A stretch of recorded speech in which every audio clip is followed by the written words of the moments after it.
Ramirez of the Catch Wrestling Alliance, helping you to elevate your grappling so that together we can keep real wrestling alive. Welcome again. Thank you very much. We have a little bit of a different setup today, just because we have a few things going on. I don't know if you paid attention to our social media or anything. We have a guest, Matt Tran, visiting Los Angeles, so we had to do a little bit of a different setup and stuff. So hopefully we can get some content from him as well. But if not, not to worry.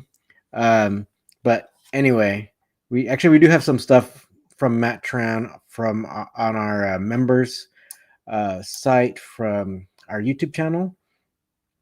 I'm a little concerned about the anyway. So it's hopefully the lighting and all this stuff. So for any of you watching, my cat's like just messing with the lights and stuff. So hopefully that doesn't become too much of a problem.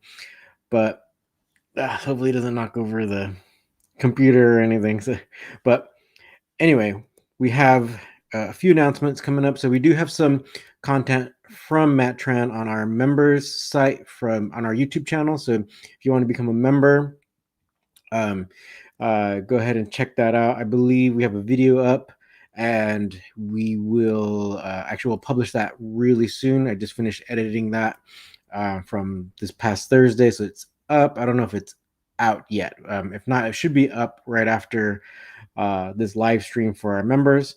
We'll try to see if we have some time to do more content with Matt Tran while he's here in Los Angeles. Anyway,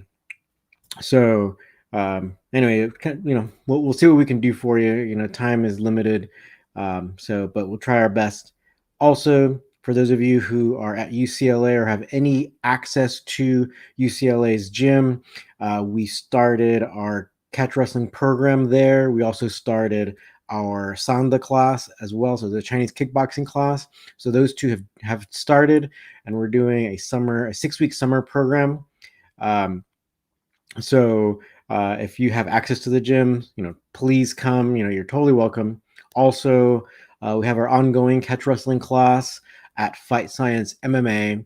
That is in Los Angeles, so it's like the area called Mid City. So it's basically the middle of the city. So it should be kind of a centralized location for most anyone, at least in Los Angeles. If you're wherever you're living, Mid City is the center, right? So, but we do have people coming from pretty far away, like a county to the south, and we've had people come from all many miles away. So it's kind of a centralized location. So Fight Science MMA, we have our class there weekly. Anybody's welcome. You don't have to become a member of that gym. You can just come and train when you're available. So we have that for you. Beyond that, I think that's it for right now. But feel free to ask any questions, or continue sending us our messages through our social media. We're also on Facebook, Instagram, Twitter, etc. All the main social media sites.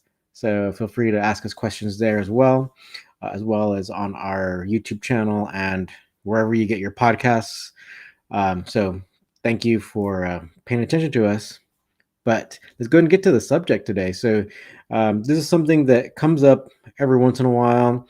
But even my good buddy on the East Coast, John Strickland, he also mentioned it like a couple weeks ago, where quite often what you see is like catch wrestling, or at least people who are fans of catch wrestling on their social media or whatever, they will post photos like of people who basically old black and white photos. We do it too. I mean, I think even this past week we posted for our throwback picture, we posted an old black and white picture of different techniques and stuff that were done long ago that show that like what's being done in modern jiu-jitsu is not actually new. It's actually some old technique that's been around for the longest time. But the thing is, or what I'm talking about specifically is that there are certain wrestlers that maybe fans of catch wrestling, maybe they'll fantasize too much about, right? So they what we call like hero worshiping, right? So we'll have people in catch wrestling or people who are fans of catch wrestling, you know, it's not, I don't want to say like believing the legends, because I mean these people did a lot of great things, had a lot of great accomplishments, but does that hinder the advancement and growth of catch wrestling? It could possibly, because then what we have nowadays is like maybe people um, who aren't as supportive of, like, say like the newer generations of people, or they could get some kind of distorted understanding of what catch wrestling is, and because what we see quite often is, like, say if someone could wrestle, say like an old timer, if they were able to wrestle, quite often to make money they were doing professional wrestling. And so then quite often what you'll see is old black and white pictures of these people doing professional wrestling. And then that creates, or like if they're doing technique or whatnot, actually it reminds me of a Joe Stecker picture, right? So Joe Stecker did this really cool, almost like it was doing a toe hold, right? Like it was a calf slicer, but he was doing it in a way to show what was happening. So he wasn't necessarily, I wouldn't want to say like he's doing it improperly, but he was doing it in a way that can kind of show uh, like what the technique was, how it worked. But then, so say like if someone were to take that picture and not quite know or understand the mechanics of the technique, they themselves, if they try to do that, they probably wouldn't be so successful at getting that calf slicer, right? Because the way Joe was showing was more of like a demonstration way, or you'll have people who, they'll have all these great photos that they're posting of these great wrestlers back in the day, but doing pro wrestling, right? So where but what that means is like their partner is helping them to do these techniques, right? And so it's not necessarily a legitimate contest, right, of who's the better wrestler, especially definitely after World War I or whatever. If you hear like the historian Mike Chapman, I believe he kind of puts the date where professional wrestling went almost completely predetermined after World War I believe. It's kind of a, that doesn't mean there was like, doesn't mean there weren't the occasional like real contests or like authentic like shoots or whatever. It didn't mean that doesn't happen, but uh, after World War One, you didn't necessarily have to be um, like to be champion. You didn't necessarily have to know catch wrestling, right? Or even amateur wrestling to become a champion in professional wrestling, right? So with that being said, we're having kind of like people who are living in this kind of fantasy of what catch wrestling is or was, and feel free to comment if you think that this kind of hurts catch wrestling, because I think so. We have these different organizations, so say like even Snake Pit Wigan, or my buddy John on the East Coast. It's called his organization is called American Hook Wrestling, or ours Catch Wrestling Alliance. So our goal is to actually keep alive the authentic catch wrestling, or authentic catch can wrestling. Um, but then what we see online is like maybe some people, maybe even criticizing the Snake Pit Wigan, because what they do is in like some of the weird, like not weird, but some of these old pictures of people doing professional wrestling or whatnot. So another thing is that a lot of these old pictures, just because it's an old picture doesn't necessarily mean that the person was like an authentic catch wrestler, or were, yeah, even the best at it. So we're having people like kind of create all these kind of loose connections about the lineage to certain people or certain professional wrestlers. I think that was one of the things that I spoke about, like several months ago, where it's like you'll have people almost believing that if if you were a pro wrestler, then you automatically know catch wrestling, and it's just not true, and it hasn't been that way, for the longest time, decades and decades, right? Um, so we get a lot of confusion as to what, like, what catch wrestling is, and how, like, we can move forward into the future.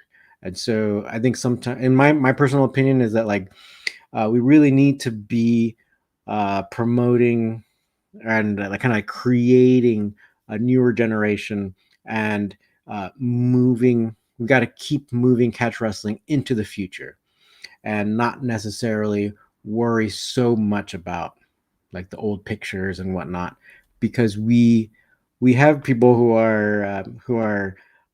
know catch can wrestling, and we just have to make sure that it continues to get passed on into the future. And there's not to say it's bad to like some of the old wrestlers and whatnot, but sometimes these old wrestlers can get exploited, and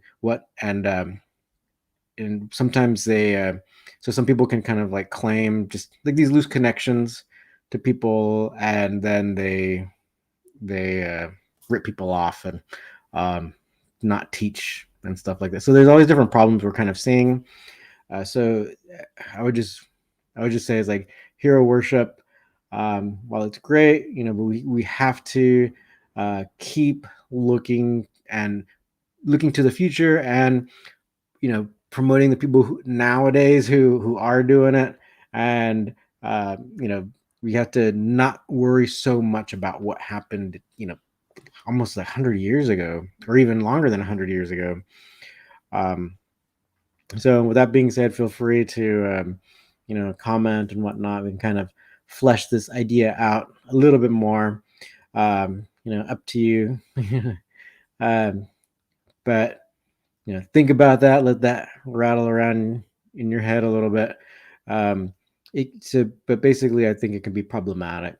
And like one of the things that I remember is like there was a really cool interview with the professional wrestler named Adrian Street. It was done by someone who interviewed me several years ago. It was on the Fight Box podcast, and this so there was an interview on the Fightbox podcast with Adrian Street, and he was also talking about this idea where it's like you'll have, say, like a legendary gym like the Snake Pit Wigan. And what Adrian was saying is that, like, yeah, he was in pro wrestling, and he could tell like the difference between someone so there are so many people claiming to have trained in Wigan, right? But he could tell who really trained there for a significant amount of time or not, because he said even when he was younger and doing professional wrestling, there were plenty of people claiming to have trained in Wigan, but maybe they went one day and got beat up, and then they were claiming that I was trained there and whatnot, but um, the is they didn't spend a significant amount of time there. And I think sometimes even nowadays we're seeing, actually I just saw it the other day in jiu-jitsu, which is totally fine. We're seeing people who are like maybe doing like some kind of like their travel vlog on YouTube, right? And so then they're traveling across the like the United States or Europe or whatever, and then as they're traveling, they're going to different jiu-jitsu gyms. And I think I saw one where someone was claiming like they're learning from all, or they're training with all the great jiu-jitsu masters as they cross the United States. And so what that made me think of this kind of hero worship idea, where it's like, then they might be claiming that they were trained by such and such a master, but it's like, well, their video shows that they only came, like a couple days out of 1 week, and then they took off, right? So it's like they were only in like LA for a couple days, and so if they're claiming that, I think there's even one guy that, with regards to Sakuraba, I think I saw many years ago someone was saying like, I did a seminar with Sakuraba, or I attended a seminar, whatever. And so like, oh, now I know what he knows. It's like, no, you don't, you don't know. It does take time to learn these things. So, um, so we're getting all these kind of like claims being made and like these loose connections. So it doesn't mean like these people didn't show up or they weren't. It's not like they didn't train, but it wasn't like a significant amount of time to like get that information passed on, right? Um, so then we're getting all these, and so that can create problems in the future, and that I think that's what we have a lot of in catch wrestling. Um, so yeah, I guess it's a kind of a big, it's like a complex problem, right? My cat doesn't my cat doesn't care, right? He just wants attention. All right, so um, yeah. With that being said, I mean, I think it's kind of like the main things I see with that. There could be some exploitation, or there can be some loose connections being claimed about your training, and it's like, and also like say from last week, we had Marcus Whitehead from Snake Pit Wigan. He was saying, and I shared that clip. So it's from our long form interview, but I shared it was like a 30-second clip as a YouTube short, and where he stated where it's like nowadays, because of all our work, like from Catch Wrestling Alliance, Snake Pit Wigan, American Hook Wrestling, um, we were seeing more and more people claiming to be catch wrestlers. But so what Marcus was saying is like he's seeing that as well, and but in competition, so like in the Snake Pit Wigan competition, he said that like you have some people claiming to be catch wrestlers, but then once they were in a match, they fell back to doing like quite literally they fell back onto their backs because they're truly doing jujitsu. So they're primarily jujitsu practitioners, and not catch wrestlers, right? Or wrestlers, right? If you're falling onto your back, right? So this can be kind of like one of these problems that arises where you're seeing all these kinds of loose claims and all that, where and it can stem from even like like idolizing a lot of times the old photographs and like the old time wrestlers, which I'm not saying that they weren't great, but I think sometimes people just kind of like get stuck there. And so the purpose of the Catch Wrestling Alliance, and like the purpose of just catch wrestling in general, is like we got to keep competing and keep doing things, and keep this great art and sport going into the future. So that should be the focus, not necessarily just spending too much time talking about the old times or the old days that most of us just weren't around for. The vast like a lot of things happened like over 100 years ago, so they're very you know they, we're not, very few of us are still alive, are alive from that time, right? So we still have several people who were trained under Billy Riley, and yeah, so like there's several of those people in England, which is really cool. So I think people need to appreciate them. So that would be one thing. So instead of worshiping only dead people, you got to appreciate the people who are alive, like Roy Wood, who's like the head instructor in Wigan. Also, you have several other people who spent time training there. Who sometimes will hang out, like Michael Moore. He was also, his dad was one of the legendary catch wrestlers in Wigan, who was trained by Billy Riley.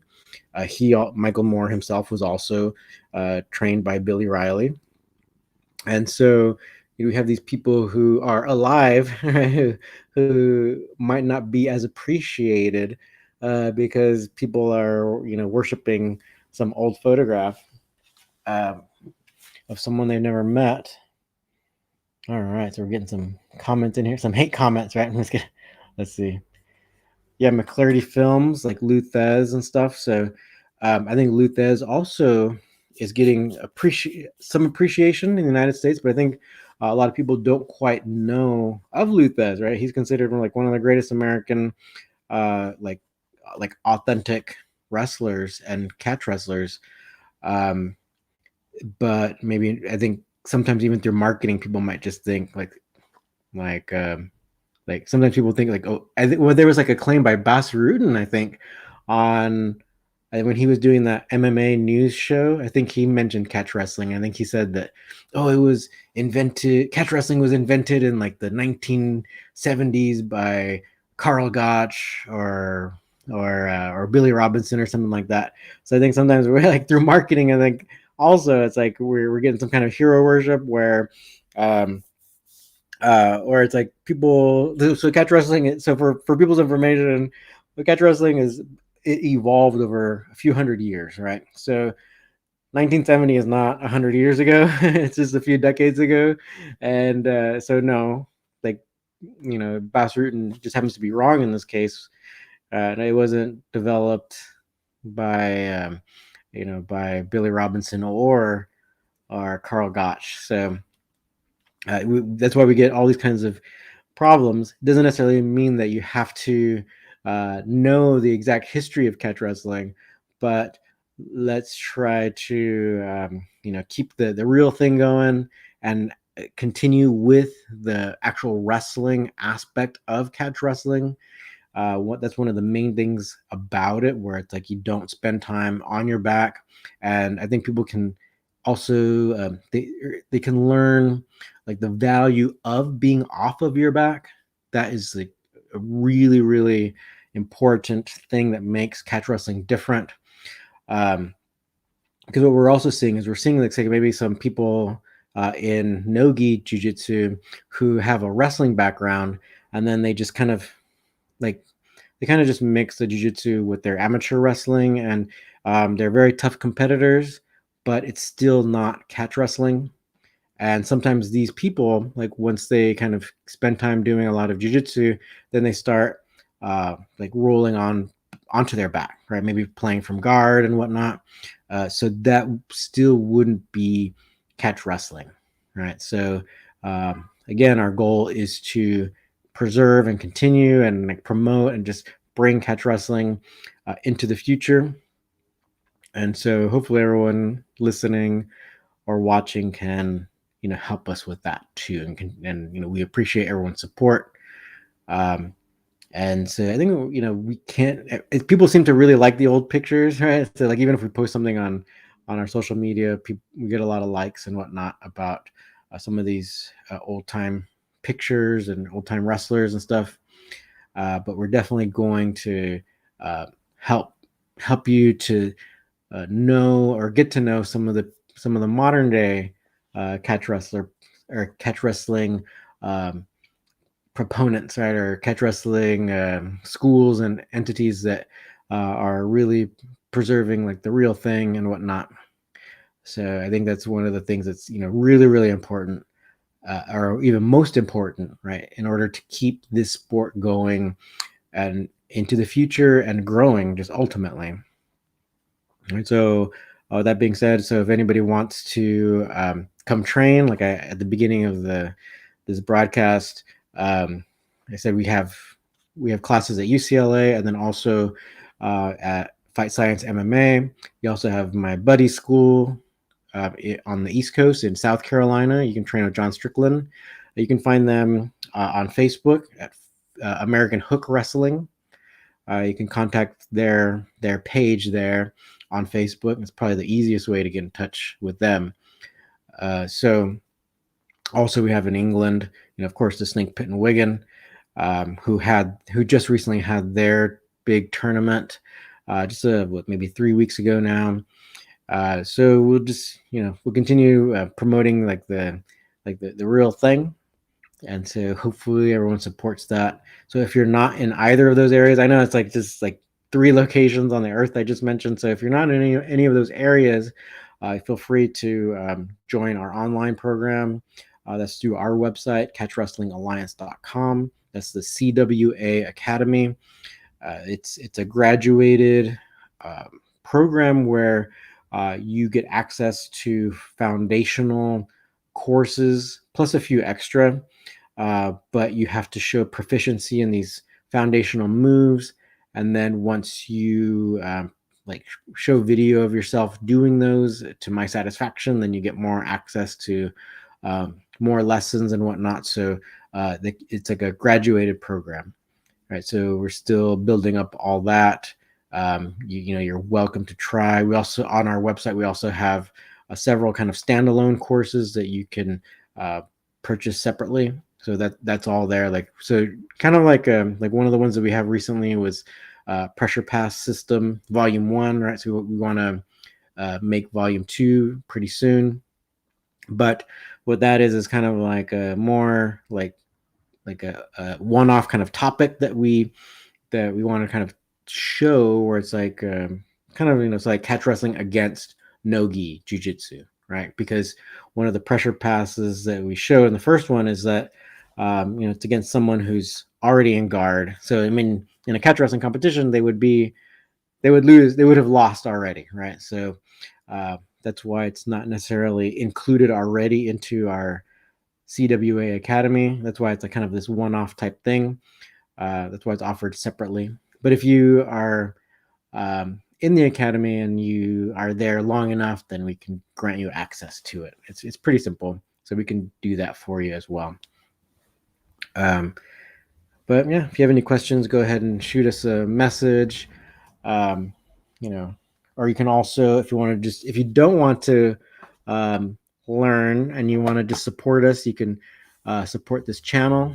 So our YouTube channel, you can just go to our YouTube channel, and then we have membership tiers there. So you can help us, and we have a lot of really cool videos where we did some it's like different seminar videos, different clips from seminars that we did in Singapore. Also, a really cool presentation that we did in the home of Frank Gotch in Humboldt, Iowa. That was like a really cool thing, because Frank Gotch used to practice in this park, Riverside Park, and he would do it. Anybody could go watch him. So quite often you'd have a huge crowd of people going to watch him train, and that's where we did this demonstration for the residents of Humboldt, Iowa. It was really amazing, actually. So this is something you can get access to if you become a member of our YouTube channel as well. So feel free to support us. We appreciate every bit of support. All right, so with that being said, I think since it's a big holiday weekend here in the United States, so we'll go ahead and let everyone continue to enjoy all the festivities all weekend long on this long weekend. Right, should be a 3-day weekend for most people.